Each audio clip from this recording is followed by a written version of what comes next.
It's the Full Court Press with Eric Franson and Jason Walker. Welcome back to the to the show that we're doing right now. Following the local teams, breaking down the biggest games with in-depth analysis and team interview. Join the show by calling into 435-752-1069 or text 435-339-0321. It's the Full Court Press. Rose, answer. Yes! Caught! Touchdown! They did it!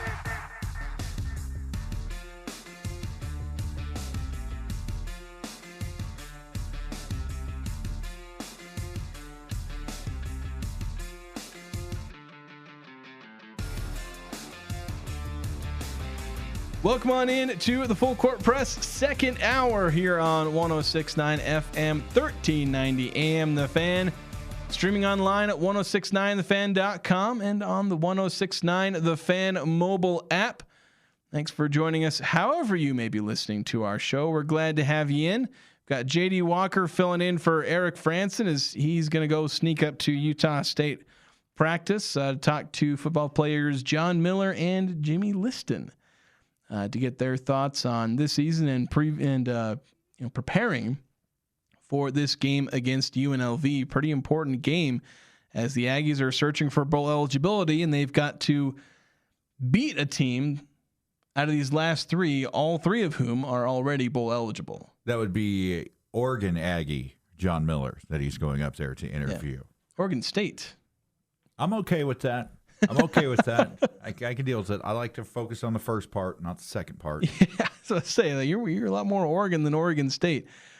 So let's jump into basketball, though. I know we're going to get back to football because, JD, you were talking about Utah State football and whether or not they can run the table, and we were dismissive of that take on the show yesterday. Very dismissive. In fact, Craig texted in and gave you that nugget of knowledge.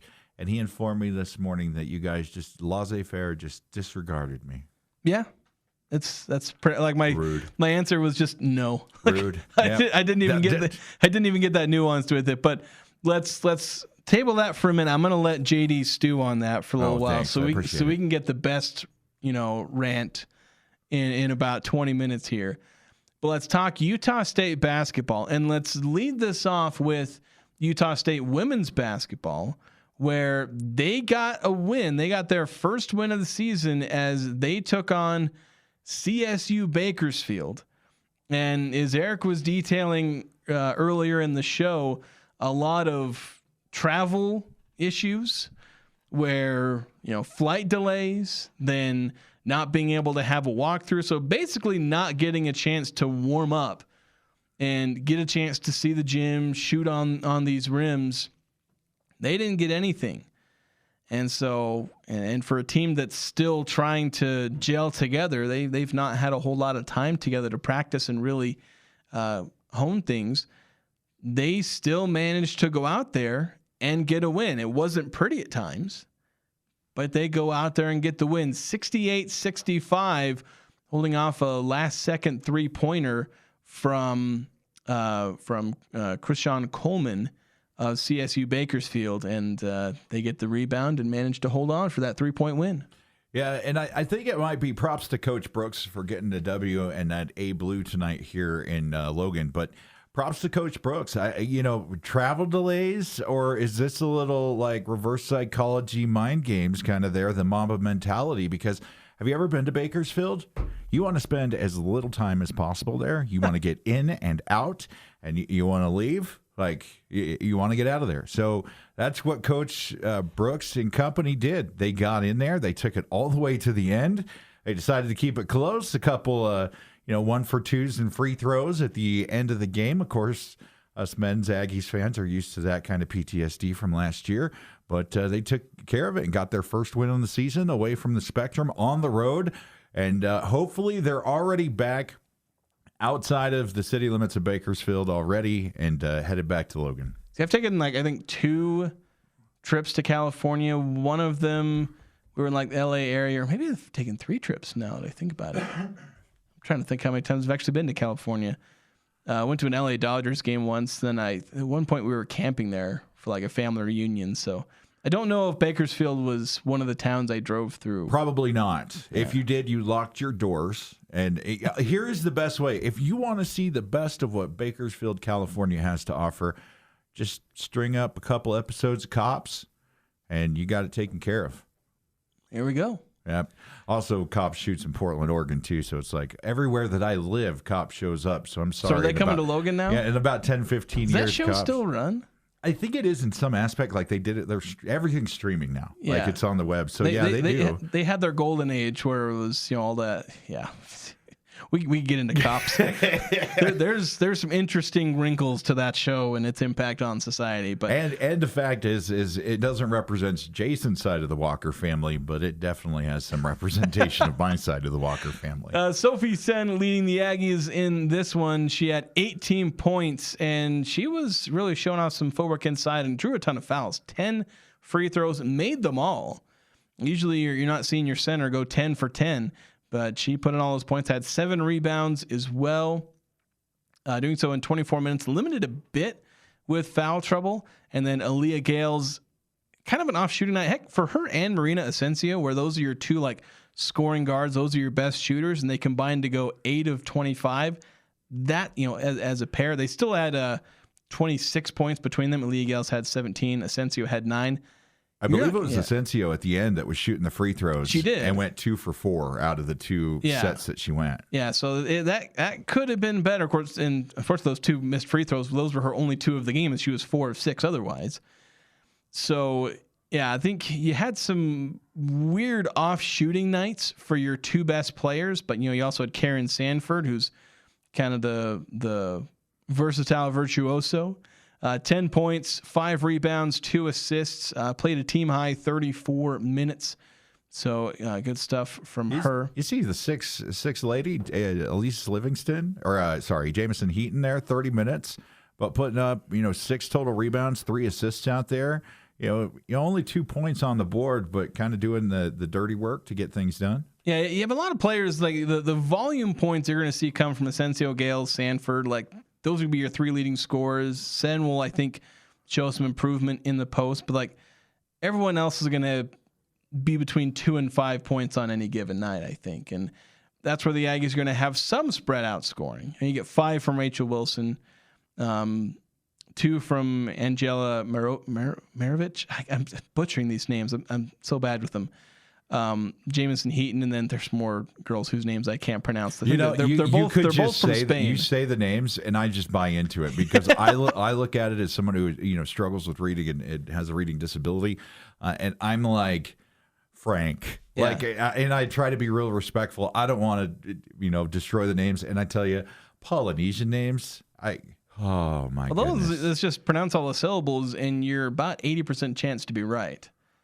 Yeah, that's true. Once you get into Europe, they have letters that don't do what they're supposed to do. But Tanya Rizzo Lopez and Paloma Munoz Herreros, those are the 2 players who are kind of coming off the bench, each contributing a bucket as they kind of provide some depth scoring, along with just some key minutes to spell some of these starters who, when they're running so much, they need some time on the bench to rest. Anything in it to Macy Brown starting the game, but only playing 8 minutes? Yeah, I think she's going to be starting, but I think with Jamison Heaton was I didn't get to watch most of the second half because I was jumping onto the show. What? You can't multitask? I actually kind of was because I was still kind of watching the game during the show, but I think she's going to start. She has that size, but I think you might find out pretty quickly that I think Wes Brooks probably found that Jamison Heaton just fit the lineup better.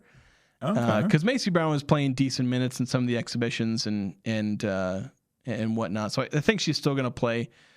But Heaton, she's going to play a lot there too at that kind of that power forward spot. So good win for the Lady Aggies, again on the road.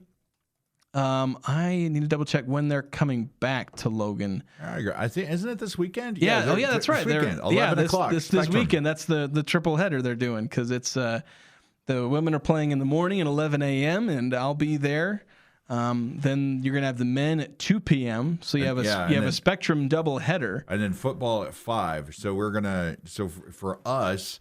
I know a lot of Aggies coming into town for the bat doubleheader on basketball. I know Hulk Logan's coming into town, a couple other guys.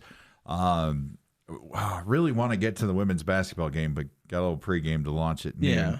So we're going to do a supersized pregame starting at 12 this Saturday on KVNU. We'll cover kind of basketball and football, do a little 50-50, and then we'll launch into basketball. We're going to head up and see the game, and then I don't think we're going to have enough turnaround time between the end of basketball and football, so we'll just roll right into football on KVNU, and then we'll have Aggie call and kind of do a double wrap-up on everything. But, man, what a weekend, an Aggie triple header. You've got from probably, what would you say, 11 to maybe 9 o'clock, 8:30, 9 o'clock on Saturday. Just block everything out. You're going to be busy. I'm probably going to pull a 12-hour day to some degree. Yeah. 12, 13 hours, it's going to be an adventure. We get paid to cover. That's true. I am going to get paid for that. And that is the coolest thing. It's like I can bebop through here, and I'm like, it's 1 a.m. in the morning, and I'm like, guess what? I love what I do. And I do what I love, and so it's going to be a fun weekend. But, looking forward to seeing everybody up there. And I know you're going to be busy with recaps and coverage. I'll make sure I text you as much as possible to bug you and annoy you. But really, be like, stop, JD, I'm trying to write a story. Yeah, but it's going to be a lot of fun. Really looking forward to they'll have Omaha in the Spectrum. So that'll be nice. And then they go on the road to face Oregon State a couple days later. Yeah, so it should be. They're going to face both Oregon teams, I think, this year. Yeah, they got the Ducks. They're going to Eugene on the 23rd of November out there, so that'll be kind of cool. Then it looks like they got a little of a break for a little bit over Thanksgiving. Yeah, they do. They got a break. They don't play from between November 23rd to December 5th. They do not play anybody, so they'll have a bit of a break there. Let's shift into now that we've move past this Utah State women's basketball game. Let's go to the next Aggie basketball game on the calendar, and that's Utah State men's basketball tomorrow at home at the Spectrum. The victorious Aggies from coming back from that win in Texas are going to host Weber State. This is a team that they played last year in an exhibition game, beat them. I'm suddenly forgetting, like 88, 66, or maybe 86, 68. It was something in the high 80s to something in the mid to high 60s. You'll be able to read about it in my preview. It comes out tomorrow morning. But though, to be honest, the last official game the Aggies played against Weber State, good night, they lost.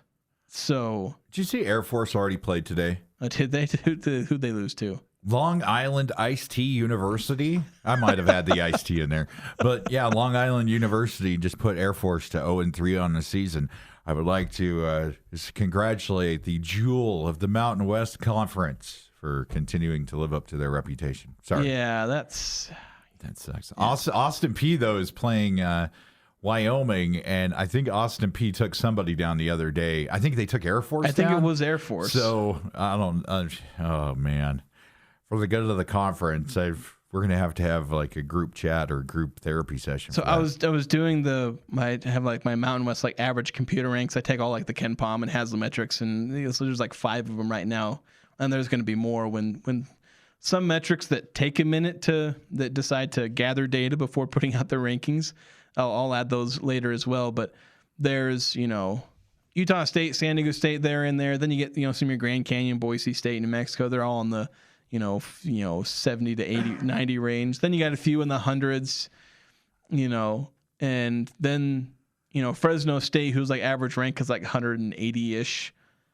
And then Air Force is like 320, like their average ranking. It's like if you cut it off at Fresno State, it wouldn't be like the worst. I mean, that's still a team that's barely top 200.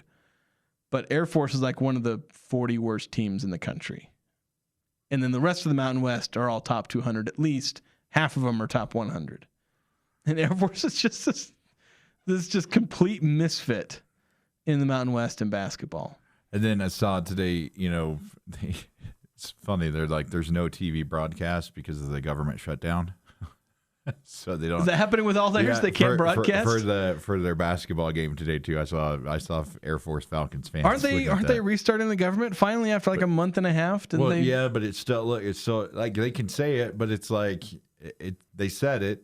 One place votes on it, the next place got to vote for it, and then the president's got to sign it. So maybe tomorrow, by the end of the day, they're talking about possibly. But so maybe we get Air Force basketball back on the airwaves. But if I could ask President Trump to do us a solid, could you keep Air Force basketball off the airwaves for us?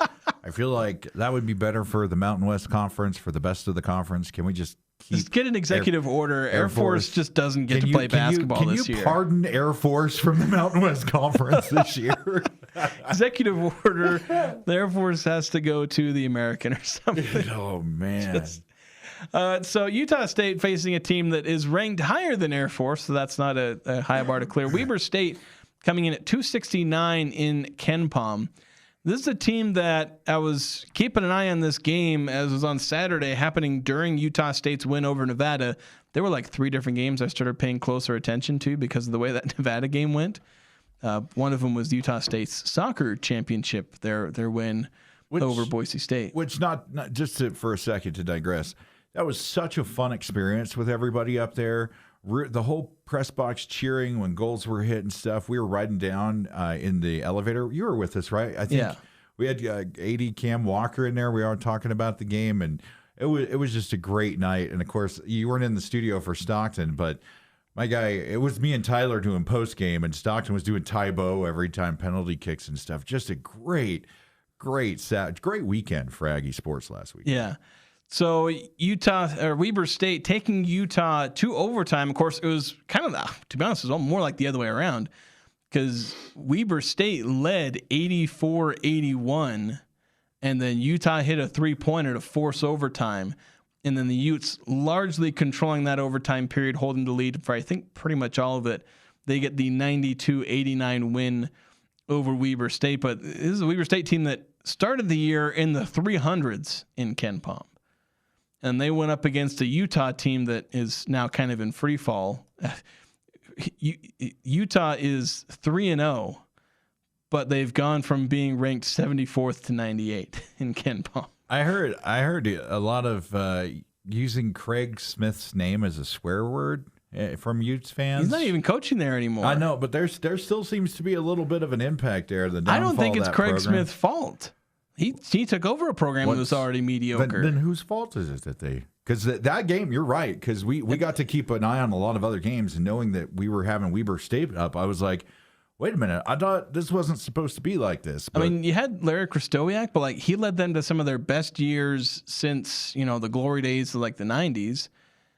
But then it also kind of started falling apart. They ended up firing him. They hired Craig Smith. He was going to revive things the way he did at Utah State. That didn't happen. Now Alex Jensen's trying to do that, but not looking all that impressive so far is Utah. But at least relative to their schedule, they are 3-0. But they lost to Nevada in an exhibition game at home. So Nevada has a men's basketball team still? Yeah, they do. I thought they disbanded, like the Montreal Expos back in the day. Yeah, well, UNR is still kicking. So it's so funny because I get that from Stockton. He shows me the media guide. You can't say this. You can't say this. And I'm like, okay. Only if I'm on the Mountain West Network. Well, I want to go check out the University of Nevada's website. It's unr.edu. So I win. They will forever be referred to as unr.edu. I mean, that's their website. It works. Sorry, I digress. But anyway, we keep getting distracted. We keep talking about Utah State going up against Weber State. This is why we got into so much trouble when, Mom made me stay out in the shed so I wouldn't, kind of lead the other Walker boys astray. But when we did get together, we always got into trouble for going off. But Weber State, I think, held that Utah game a lot closer. So I'm not sure we're going to see that from Weber. But anytime I've kind of understood this in probably about 2 years of covering the Aggies now, when we play these in-state opponents and kind of rivalries, because there is a Weber State rivalry. And if you don't think there is, check out a USU hockey game against Weber State. The ice gets a little bit chippy. the parking lot full of felonies after a match for them. So there's a little bit of rivalry there. And, of course, in football and stuff, too. And hat tip to them. They're going through a little rough one in football. It looks like the coach is leaving down there. But I think this should be a handle Aggie victory tomorrow night. It should be. And here's the thing. Weber State has some guys that can go out and score, and we'll dive into which those guys are because we're coming up against a break, and we got to let JD defend his take about Utah State running the table in football. They got some guys that can score. They brought in a D2 guy who averaged like 17 a game on some pretty high efficiency stats. Jace Whiting, who's he's at Boise State, then he was at UNLV, although he got injured at UNLV, so he didn't play last year. We played 2 games. Then he was out for the season, but he's showing some pretty good scoring chops. They got a 6'4" wing, Trevor Henning, who's averaging 17 points a game through the first 2 games. Whiting's also averaging 17 points.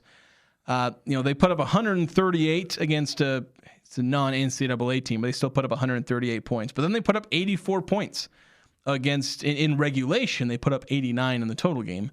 84 points against at least at the time, top 100, I guess technically still top 100 team according to KenPom. This is a team that has some offensive ability. But the biggest thing for Utah State is if they don't turn the ball over, that's going to strangle a lot of Weber State's offense. Because Weber State, like a third of their scoring these first 2 games have come from transition. And Utah State, they've turned the ball over a little too much in these first couple of games. If they get a handle on that, then Weber State's just not going to have nearly as much, offense. Because when Utah State's been able to get into the half court and make teams, manufacture something in the half court, Utah State's been pretty solid. So that's going to be the biggest key for Utah State. And mind you, on offense, I don't know if Weber State has the horses to run with Utah State's offense. They're probably going to give up 85, 90 points. And also, their top rebounder, 5 rebounds per game. We've got Gary Clark out there doing 7.5 or 12.5. Yeah, Weber State doesn't have the size. Yeah, and so it's going to be a little bit of a mismatch. Another key to this game, I think, for Aggie fans is that we won't have to deal with buffering on the Urban Edge network. Yeah, that'll be nice. Well, I'll be live. If the game starts buffering when I'm watching it, I'm gonna have to go to a doctor. Yeah. That would be hilarious. So I think we've got a little bit of a commercial there. Are you buffering at live sporting events? Speaking of commercials, we got to hit a break. We'll be back after this here on the Full Court Press. Advanced Heating and Air Conditioning and Advanced Fireplace and Stove want to help local families this year with a food drive. Drop your canned foods off at the Advanced Fireplace and Stove showroom across from DI or hand them to one of their technicians when they come to your home for a repair. The Advanced team will match all contributions and offer the first month free when joining the Advanced Comfort Club. Find out more at advancedheating-ac.com. Donate to the Advanced Canned Food Drive for local families. Advanced Heating and Air Conditioning and Advanced Fireplace and Stove want to help local families this year with a food drive. Drop your canned foods off at the Advanced Fireplace and Stove showroom across from DI or hand them to one of their technicians when they come to your home for a repair. The Advanced team will match all contributions and offer the first month free when joining the Advanced Comfort Club. Find out more at advancedheating-ac.com. Donate to the Advanced Canned Food Drive for local families. Spend less time at the post office. With Formax and Mint mailing systems from Les Olson IT, you can quickly, accurately, and easily process your outgoing mail and even save on postage. Fold your documents, stuff and seal your envelopes, print addresses, weigh and measure to apply proper postage, all with the click of a button. With multiple model options available, you're sure to find a Formax solution and Mint mailing device that perfectly fits your business needs. Les Olson IT. Let Elements Restaurant take the work out of your Thanksgiving feast. Enjoy a full-course, chef-prepared holiday dinner, perfectly roasted turkey with sage gravy, cranberry sauce, garlic mashed potatoes, whipped sweet potatoes, traditional stuffing, green beans, and your choice of pumpkin pie, apple galette, or pecan pie. All pre-cooked and ready to serve. Available for pickup the Wednesday before Thanksgiving from 3 p.m. to 7:50 p.m. Relax and enjoy a gourmet Thanksgiving at home. Pre-order today. Call Elements Restaurant 750-5171. That's 750-5171. Because great holidays start with great food. Wake up and text. Text and eat. Text and catch the bus. Text and miss your stop. Wait. Text and be late to work. Sorry, I'm late. Text and work. Text and pretend to work. Text and act surprised when someone calls you out for not working. Who, me? Text and meet up with a friend you haven't seen in forever. Hi. Oh, hey. Text and complain that they're on their phone the whole time. Text and listen to them complain that you're on your phone the whole time. Text and whatever. But when you get behind the wheel, give your phone to a passenger. Put it in the glove box. Just don't text and drive. Visit StopTextsStopWrecks.org. A public service announcement brought to you by the National Highway Traffic Safety Administration and the Ad Council. Breaking down the biggest games with in-depth analysis and team interviews. It's the Full Court Press with Eric Franson and Jason Walker.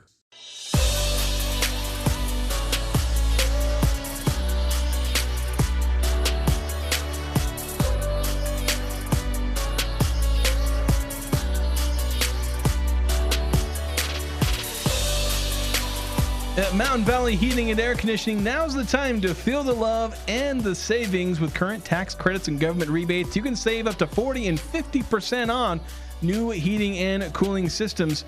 Call now. Rebates end this year. You can call them at 435-557-4181. That's 435-557-4181. From residential tune-ups to commercial HVAC products, Mountain Valley has you covered with highly trained and experienced technicians.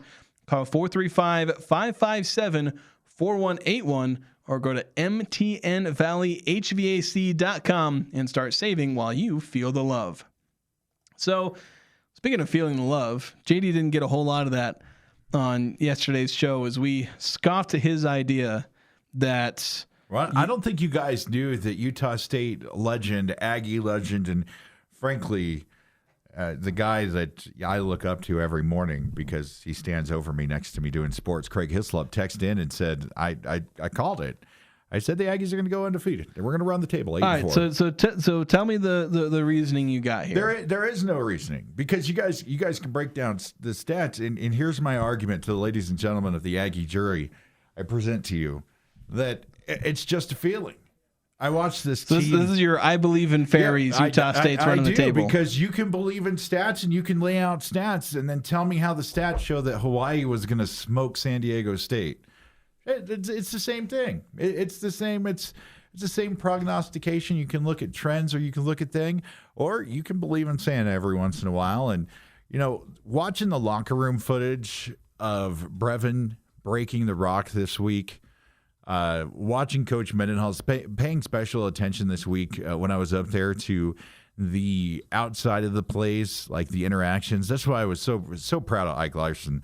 I watched this young man go out there and make plays. But, Tanner had a couple rough kickoffs, and, man, the first one walking to grab him off the field was Ike picking him up. And Ike was there several times doing stuff. I'm just seeing kind of a camaraderie and a spirit with this team where they believe in each other. And I'm also seeing games on the schedule that show me, hey, guess what? UNLV, they're not invincible. Boise State's not invincible, and Fresno State's not invincible. Frankly, Fresno's just Bakersfield North, Jason. That's it. That's all it is. It's just a slightly nicer part of Bakerstown North. But it can happen on any given Sunday. And when you start having things like Brevin, like the interception there, that was the most unlikely defensive back interception I have ever seen in my life. That was like a ninja master snapping a fly out of the air and just taking off. Nobody knew what was going on. It just, boom, happened so quick like that. And then you had other things. You're in the second half, and, the Aggies have got this put away. You call it recycling time. Call it garbage time. But Chubba, Brock Purdy's more talented brother, was driving, to the goal line to get there, and those guys spun him like a washing machine. And they were still trying to keep him out, and they turned it over. There feels like there might have been a little magic that was up there at the field, and I could see this team running the table and go 8-4. I don't think that gets them the Mountain West Championship because I think if the Aztecs take care of Boise State, I think it's all over.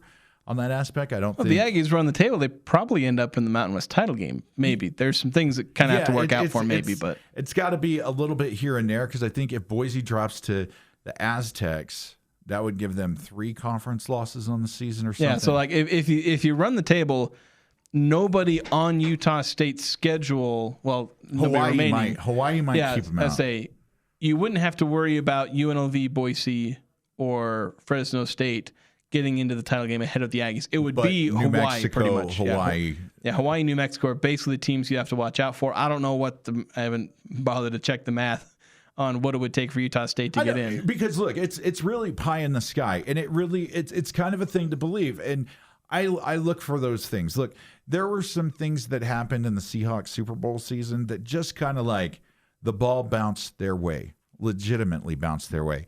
I'm sure during one of Tom Brady's 872 Super Bowl winning seasons, you've got stuff like that happened. There are people who genuinely believe that Tom Brady wasn't even really that good. He was just supremely lucky. No, I think Tom Brady was in the mold of Joe Montana, where you have, I don't want to say game manager because that's not it. It is a CEO on the field, manages everything. Like Tom strikes me as the guy, just the other day I shared this story in the drive for Montana and stuff. He looked down the field before he started that drive and pointed out to the guys in the huddle, hey, there's John Candy down there at the end of the end zone eating popcorn. And all the guys from the huddle look, and before they knew it was time to go do the drive, and they won. Brady just had that kind of, he just has that kind of magic when it comes to football. Now, as an announcer, but there is that kind of thing in the football game that just players can be elevated. And I really felt that it was the first performance from the defense where I felt like you could stamp this and say complete. And I just got a feeling UNLV, they're struggling. They thought they were going to be the sweethearts of the college football playoff, 6 weeks to go. And that's where unrealistic expectations come in. And maybe I have those, totally. Because I would be, if we go 8-4, that would be great. If we go 4-8, I'm still fine because my preseason prediction was 3 wins. Well, they can't go 4-8 at this point. That's right, 5. Sorry. That's my Oregon education. Sorry about that. No, you're good. Unless the Mountain West comes out and says, well, because you're going to the Pac-12, -1 wins. I wouldn't put it past him, but there's just something, and you know, Coach Bronco, he sometimes drives me a little crazy on because I want a little bit more emotion out of him and everything, because I'm an emotional guy and sports are emotional, but he's always kind of even keel no matter what the situation is. And watching the game last week when, you know, at halftime, the Aggies are up huge. The team's all excited. And I just see Bronco strolling across Merlin Olsen Field after all his players and staff have gone into the locker room. And it's just a Sunday stroll. And he's just cool, calm, and collected. And there's this belief in him. Every time you talk to the players on and off the record, they would do anything for him. And I really feel like there's a magic that could be here with this team. And it's not going to lead to the college football playoffs. It's not going to lead to anything amazing this year, but it's going to lead to a pretty special season, I think, that could build. And that's where I'm at right now. Now, UNLV could punch us in the face because they're mad about not being able to ascend to higher areas, but they're not a juggernaut. Like, they barely beat Air Force and gave up tons and tons of points to Air Force. They've barely beaten half the teams on their schedule. So the last game we were supposed to, Nevada's always kept it close. The Aggies hit the gas. I feel like this is a time where this defense is going to have a lot more confidence going into this matchup against UNLV, and they're going to want to show out on the Las Vegas Strip. They're going to want to show everybody that they can make a statement here, and I think it's going to be a big night for the Aggies down there. I know you've always also been the chief UNLV hater here on our family of radio stations. Never believed in UNLV. Mostly just had the history since you've been following them. Yeah, very sad history, but it's just a different feeling and belief in the team. I still follow a lot of media down there, and still friends with a lot of media down there. And, you know, Coach Mullins is great, but I don't think he's long-term. No. And there's a big problem with UNLV. finances. There's a big problem in the state of Nevada education finances, which is why you can look at the Wolfpack and say, all right, well, they suck, but there's underlying circumstances there. And also UNLV has that same, we've read the articles about the debt and everything that they have. And, you would think all these giant casinos on the strip. Like, where's all that casino money going? Yeah, and this is what people don't understand. There was a day and age when all those strip casinos were owned by people who lived and worked there. Old Town Las Vegas, if you go just off of the Sahara on the east side, those houses, amazing, huge. Some of them have indoor pools, 6-car garages, but you wouldn't live there now because it's just, kind of a bad area of town. All the locally owned casinos by the mobsters and everything back in the day, it's all big corporations that are all based somewhere else. They don't have a big thing. The Wynn Foundation is about the biggest one, but he's got problems of his own. There's not a lot of money. And those casinos, they want to make money. They don't want to invest in a program that, okay, they go to a bowl game this year. It's a bit, what's the payoff? For anybody that invests a large amount of money into the program, advertising dollars for UNLV, they're the 27th best ticket on a night that just has off-strip performers going on. Yeah. I mean, it's just, they're never going to be the number one show in town. Even if they make it to the college football playoff, if Rod Stewart's in town that night, no, they won't be the top draw. I mean, they won't even fill the stadium. Yeah, it's wild to talk about going to the Big 12. Is nuts. and I've been somewhat reliably informed that the UNLV genuinely believes they're going to do the Big 12. They do. I talked to somebody who I have great respect for, and he was saying, no, you don't understand. They're going to come pick us. They're going to come make it happen. They're going to come. And the Big 12 doesn't want anything to do with that. Like, I mean, UNLV is this close away to being in the same situation in quagmire that Oregon State is, with the NIL issue, with the AD that nobody likes, firing the head coach, all the crazy transitional stuff. They're just so close to that. I mean, I hope they're not. I mean, I do love a lot of people who root for UNLV, but yeah, I've been burned a few times. Yeah.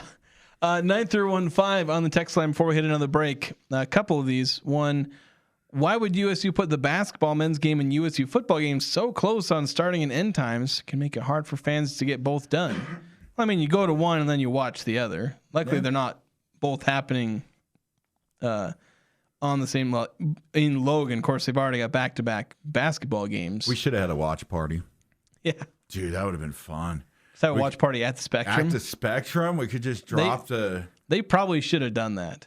Oh. They probably should have done that. All right, so I don't have Cam's number. He blocked me at the last family reunion. Apparently, he didn't like my funeral potatoes. I put cayenne pepper in them, apparently. So since you're on the blessed favor Walker side of the family, would you reach out? Would you reach out to AD Cam Walker and say, hey, why don't we put on the game in the Spectrum after the Aggies play? We got basketball fans. Should probably suggest that. Should probably just call them and be like, hey, this is an idea. You should do it. I wonder if they have a tip line where they probably don't, because they'd be like, I would just call. Yeah, I would just text somebody. I would just text somebody in the. I know people in the athletic department. Just text them and be like, hey, you should try this. See, I'm not that. I haven't reached that status I don't think yet. They would ever listen to me, but I can. They'd at least read the text. You know who has the inside line out there? You know who's a superstar up there? Craig. Yeah, he's got a lot of insight. Maybe I should float that idea to Craig. Yeah, hey, Craig, drop this. They might actually listen to Craig. They won't listen to me. They might listen to him. Anyway, we're going to go to a break. When we come back, let's talk a little Utah Jazz. Maybe Nico Harrison, the smartest man in NBA history. We'll be back after this. The patio is open. The chips are endless. Drinks on tap. You know it's got to be Cafe Sabor, Cache Valley's best Mexican restaurant, gold winner in the Best of Northern Utah contest. Experience Locals Day every Thursday with a huge burrito, endless chips and soda, only $7.95. That's a complete lunch for just $7.95. Finding any lunch under $10 is nearly impossible. Every Thursday, drinks, chips, and massive burrito, just $7.95. The patio, the sun, the fun at Cafe Sabor in the historic train station on 6th Weston Center in Logan. Hi, this is Ashley with LSS Insurance. The Medicare annual enrollment period is here, and now's your chance to compare plans and get coverage that really works for you. Whether it's a Medicare supplement, Medicare Advantage plan, or a prescription drug plan, we'll walk you through your options personally. Call 752-9493 to speak with a licensed agent right here in Cache Valley. No pressure, no cost, just local help you can count on. Don't wait. Annual enrollment ends December 7th. Call LSS Insurance 752-9493. For 80 years, West Motor Company has been helping Cache Valley drive home in a vehicle they love. And around here, people know Ford and Ram cost less in Preston. Right now, you could save over $10,000 off a brand new Ram heavy-duty Bighorn, or over $12,000 off Dodge Charger RT, and over $5,000 off Jeep Grand Cherokee. Say it with me. Ford and Ram cost less in Preston. Always have, always will. West Motor Company, 80 years strong and still driven to serve you.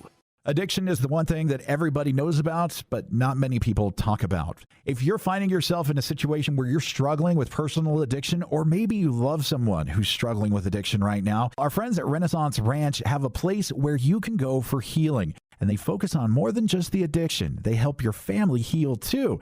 Addiction doesn't just impact one person, it impacts everybody it touches. Learn more at renaissanceranch.net. Also, you can visit their location right here in Logan. Looking for a luxurious local space to host your next gathering? The Hive Event Center in downtown Logan brings modern elegance to your wedding, private party, or business event. Your guests will be amazed at the glamorous design, and you'll benefit from the advanced tech included in every rental, from DIY parties to full service packages. 255 South Main in Logan behind Beehive Grill. Luxury lives here. The Hive is your place to gather. Luxury lives here.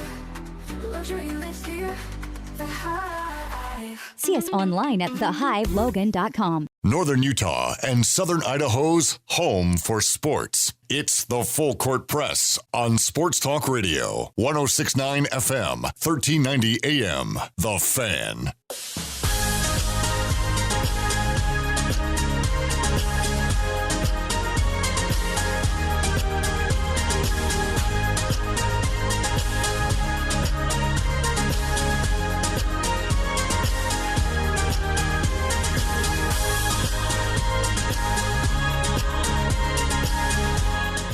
Welcome back to the Full Court Press. Just a reminder, there we got snow on the mountain, and that means winter is coming fast.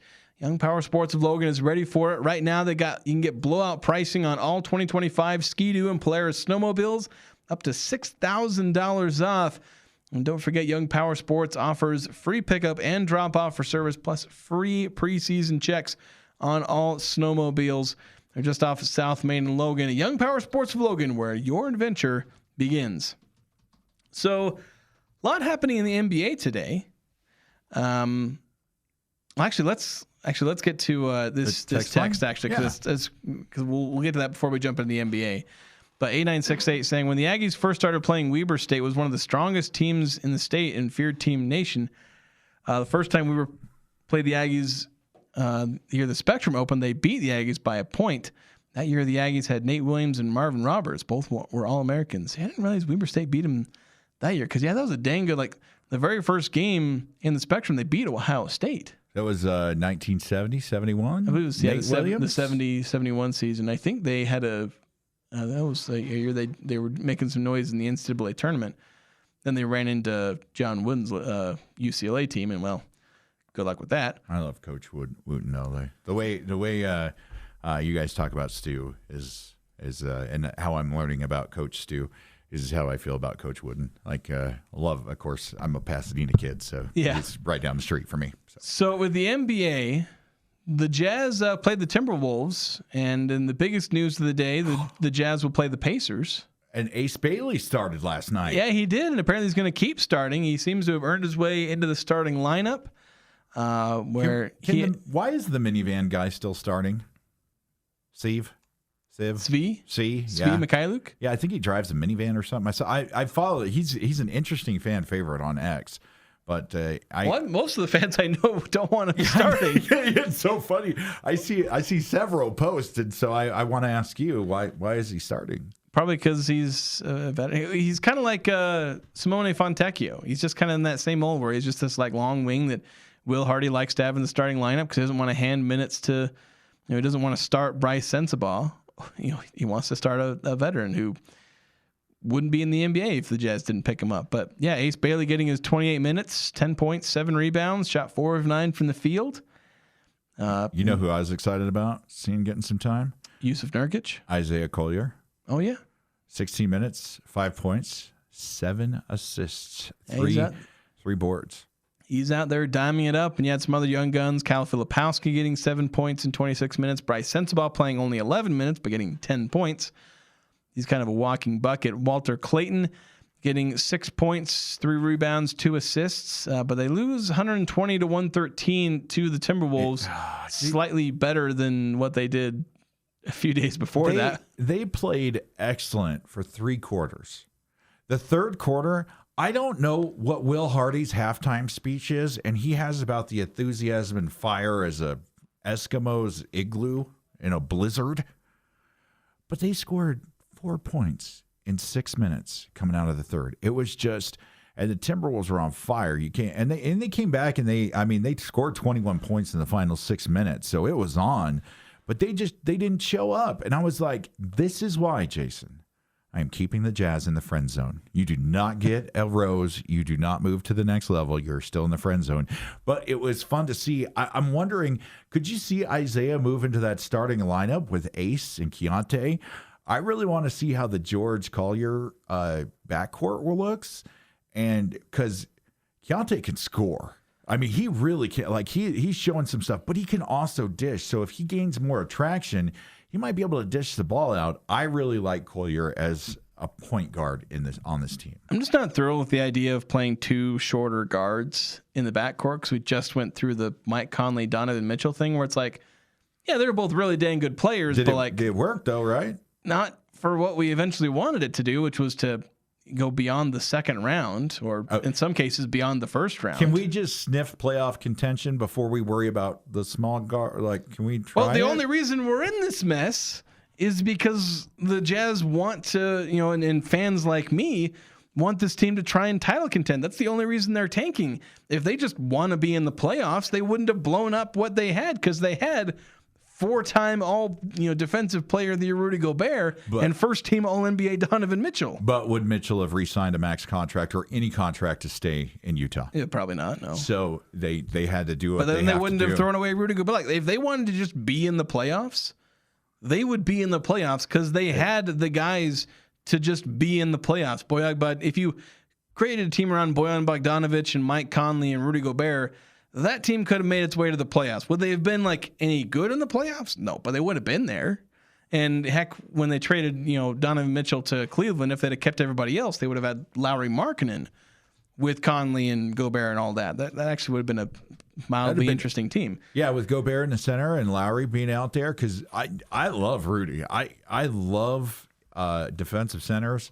I think he's the key to defending some of these big guys that they've got. But I'm trying to look up the record real quick here over the last couple of years. I mean, when's the last time you were happy with this Jazz team? Like 2021, I think. 52-20. Was that the year they were the number 1 seed one year? Lost in the Western Conference Finals. It looks like Quinn Snyder was the coach. And basically the last time I was happy with this team, they were the 1 seed, and then they lost like the second round or something like that. I don't even know if they made the Western Conference Finals. So how long are you going to be satisfied with 37-45, 31-51? Last year, 17-65. Like, how long does the tank go for the rebuild that Jazz fans hang around? Because there's not a lot of. I don't know. They've jumped off this cliff, and it's either 30 feet tall or it's 120 feet tall. Like, you can be like the Timberwolves, who were in there for like 2 decades. You could be like Oklahoma City, who was in there for like the better part of a decade.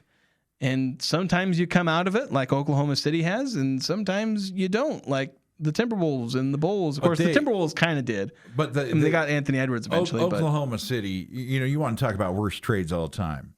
I think now, hindsight being 2020, the Clippers Oklahoma City trade, hands down. I mean, you got Shea Gilgeous-Alexander. The Clippers just through him. I give the Clippers a little bit of leeway because if we're comparing to Luka Doncic, like Shai Gilgeous-Alexander didn't get that MVP level play for like 3 or 4 years down the line. You're trading on potential and talent, and that's what That's but they were trying to find a partner for Kawhi Leonard then, so. Like it looks horrible in retrospect, but it's a horrible trade because if the Clippers would have held on to those assets, would they have developed the same? It's all the shoulda, woulda, coulda. Like if the Luka trade doesn't happen, does Cooper Flagg? Does he go to Dallas? Is that sign? I don't know if they would have been bad enough to be in the lottery, so he probably doesn't. So it's but Cooper Flagg.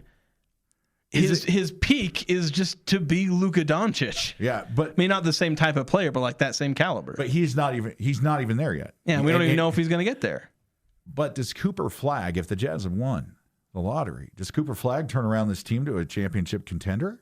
Maybe I can't tell yet, but there's been a pretty good chance. How long are Jazz fans going to hang around? Because I'm looking here, and it looks like there was a little gap between 2012, 2013, all the way to 2016, 2017, where there was no playoffs. Yeah, they tanked a little bit then post Darren Williams era. They got Donovan Mitchell, Gordon Hayward. They jumped back up. That didn't work. Now they're tanking again. So what's different? The Utah Mammoth have the opportunity right now, and percentage predictions, a 72% chance to make the playoffs. Yeah, it's pretty good. We got to take a break. So before we continue this conversation, we got to hit one last break. We'll be back after this here on the Full Court Press. Hi, this is Brooke Stevenson. Ty Smith. And David Kastner with Adams Wealth Advisors. We're truly honored to be named Best of Northern Utah Gold winner for the Best Financial Planner. This community means everything to us, and we're grateful for every customer who made this possible. Thank you for your trust. Advisory services offered through Adams Wealth Management, a registered investment advisor. For important disclosures and more information, visit adamswealthadvisors.com. That's adamswealthadvisors.com. Thank you for letting Cache Valley Ear, Nose, and Throat, the Allergy Clinic, and the Hearing Aid Center care for your family this year. Be sure to call us for an appointment before the end of the year to make the most of your cafeteria or flex funds. Located in Providence and North Logan, Cache Valley ENT also has offices in Box Elder, Rich, Bear Lake, and Franklin counties. The entire team at Cache Valley Ear, Nose, and Throat wish you and your family a healthy holiday season. Go to CacheValleyENT.com for details. Most insurance plans, including Select Health, are accepted. When the snow starts flying, be sure your tires are ready. At Express Tire, they work with all vehicles and all tire sizes with safety and comfort a priority. As a Point S Tire team member, you're backed by a nationwide warranty that includes roadside protection. No appointment needed. Just stop in and they'll get your tires winter ready. 3200 North Main. Express Tire. Tires for less. Express Auto, where tires and service come together. This is my challenge to any mattress dealer in the country. Beat my price. I'm Ryan at My Mattress, and we have the best brands in the country, and we have the best prices in the country. Purple, Tempur-Pedic, Sealy Posturepedic, and Stearns & Foster. I challenge any mattress dealer in Logan, Utah, online or brick and mortar, anywhere in the country to take me up on my challenge. Beat my price. Come in today for the best prices in the country. Isn't it time to sleep exceptionally? Only at My Mattress. The Full Court Press. Connect with us on Facebook, Twitter, and online at 1069thefan.com.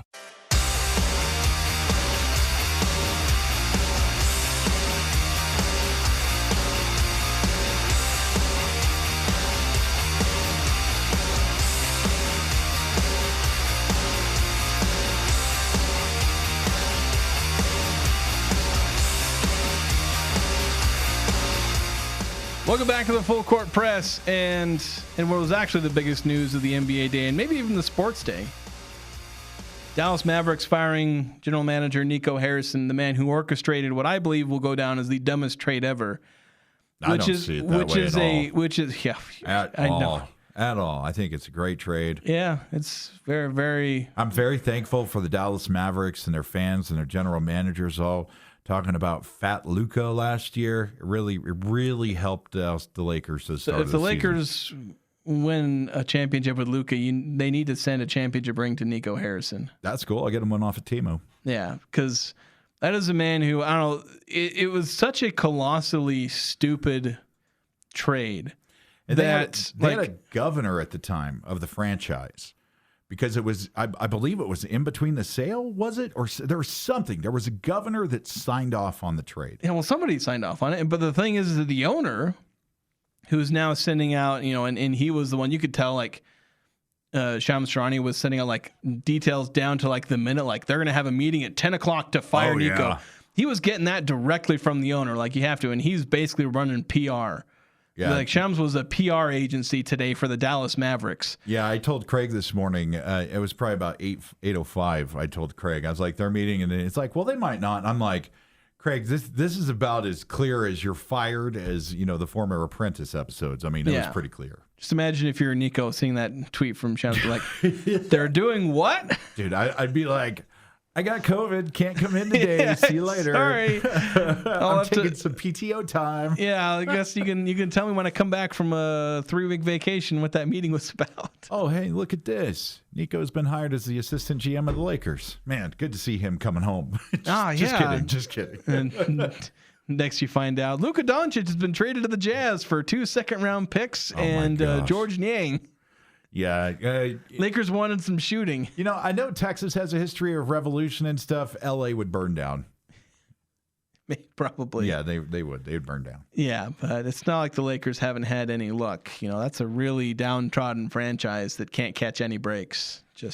I sense this is coming from a place of like a music genre, maybe some smooth jazz bitterness of, getting so close, but just being pushed off on. Something like that, yeah. Just somebody just pushing away, and then losing a first-round pick that becomes, I don't know, some magician or something like that. Having that ripped away because he signed a free agent. Do you believe in magic?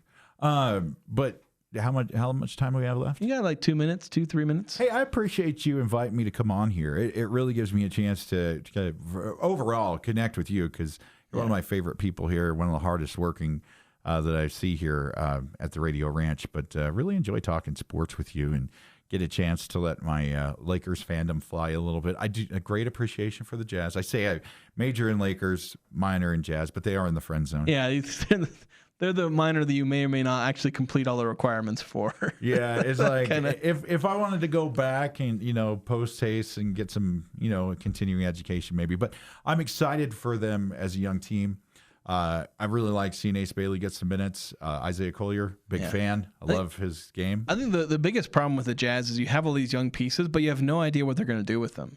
And you have no idea if any of them are actually going to be good enough. Like, that's the problem with being a Jazz fan. If you're a Mammoth fan, like, what's going on. Like, they've made huge investments. Everything they do success-wise is gravy because you see a bunch of, like, college-age kids that are starring for this team, and it's like, okay, what happens when these guys hit their prime and you've got them locked up through their like age 28, 29 seasons? So it's like when these guys are hitting their peak at 26, 27, I don't know what the hockey peak, that typically physical peaks at 26, 27, like what's going to be like then? Like, so like, okay, maybe it's going to take 3 or 4 years for them to just age up and get better, but like, you can see that light. It is blinking, and it says bright. And it says Mammoth Stanley Cup contenders. We don't know if they're going to win it. You can't guarantee that. I feel like there's going to be a parade for the Mammoth. Yeah, but like you can see Mammoth Stanley Cup contenders deep playoff run in like 2026, 27.